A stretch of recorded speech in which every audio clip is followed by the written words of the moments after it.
of course, I was like, wow, that, I was weaned on the Mothman as a kid. Of course, my mom used to regale me with stories of the West Virginia Mothman, and I read John Keel's books when I was a kid and all that kind of stuff. So it's always been a fascinating mystery to me. So we went down to Mexico in 2009, filmed the episode, mostly around Monterrey, and interviewed some eyewitnesses who claimed that they'd seen, winged human-like creatures.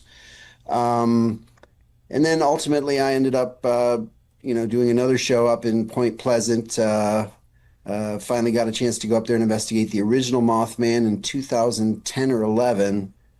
And of course, once you're on TV talking about these things, ultimately people will reach out to you that have had experiences, which is what happened. I was contacted by a number of people who, wanted to basically unburden themselves. They'd seen these weird winged human-like creatures, certainly nothing that we consider traditional within the field of cryptozoology, but very strange. And so ultimately through the years, I've interviewed many eyewitnesses.